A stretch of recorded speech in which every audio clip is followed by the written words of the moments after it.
with like almost an obsession, even at a young age, and I had no idea why, the idea of a lost civilization. Something even shown like in a silly concept like in Jungle Book, right? Disney movie. But you're a kid, you're watching it. Remember in Jungle Book, he finds this ancient temple that is ruled over by like orangutans. Yeah.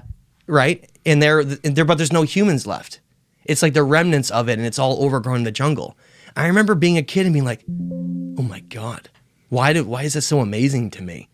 And it wasn't until movies like Stargate came along that totally... Stargate? I don't think I'm familiar with it. Stargate is, for anyone who hasn't seen Stargate, not the TV show, but the actual original movie, just one of the best movies ever made in my opinion. It's a movie about an ancient culture that had some kind of a Stargate type of material that was found, and it was determined to be a gateway to like another star system.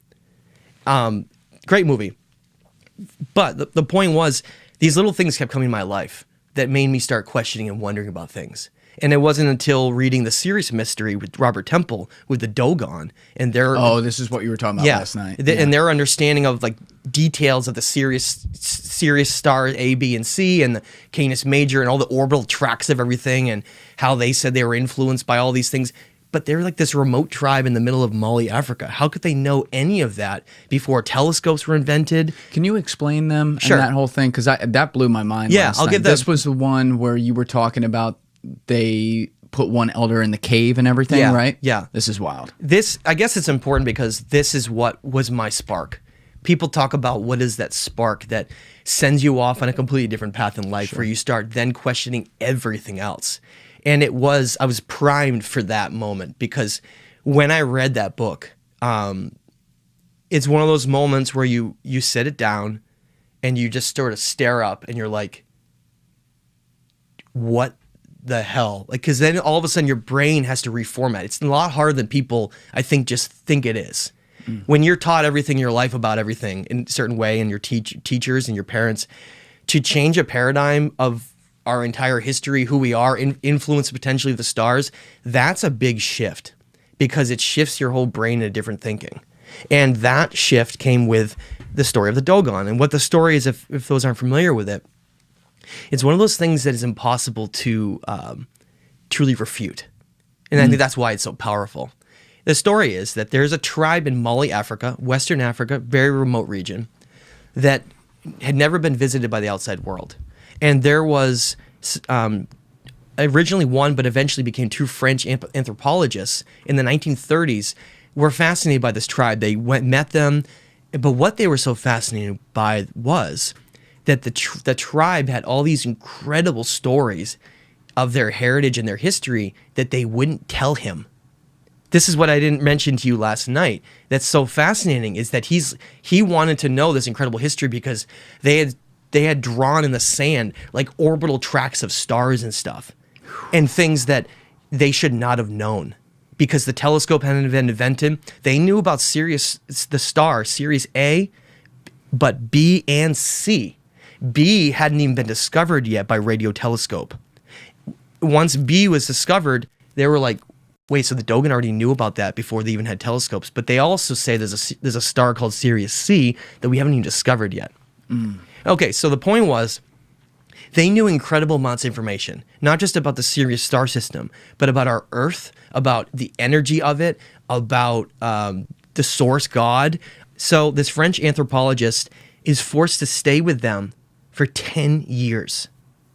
Live with them for 10 years because they wouldn't tell him. They didn't trust him. So they forced him to stay. No, but if he wanted to know, he had to stay. So they didn't make him. They didn't say you can't leave. Yes. But he wanted to know. So in order for them to tell him, he had to stay with the culture to gain their trust for 10 years. The reason for that was that the Dogon had such profound information about their history that they felt that the only way to not have that message be polluted was they would have an elder of the community be decided, and then a secondary elder that could communicate with them, and they would isolate themselves in a cave, completely isolated from the outside world. The elder, who was never allowed out. It's like a life sentence. But he's the only one who knew the entire history. And they did that because they recognized, just like the game of phone when you're a kid, right? You have that game with a circle of kids, and you're like, hey, The elephant went to the store, and then by the time you get around, it's like something completely different. Oh, that's not a children's game. That is a real life, like, we see that every fucking, just go on Twitter. Christ.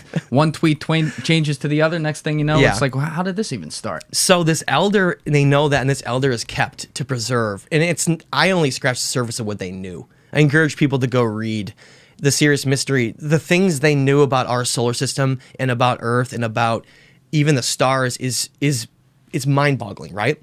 So he stays there for 10 years. They tell him the whole thing, finally. And to be clear real fast, how many people told him? Because the full history is only known by the elder. He eventually gained the trust of that elder. In the cave. Yes.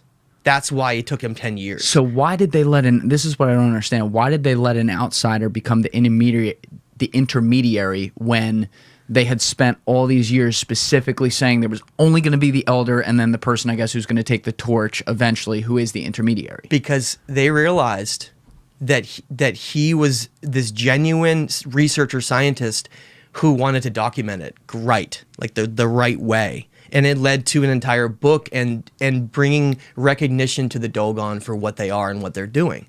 And it took 10 years because they wanted to trust that.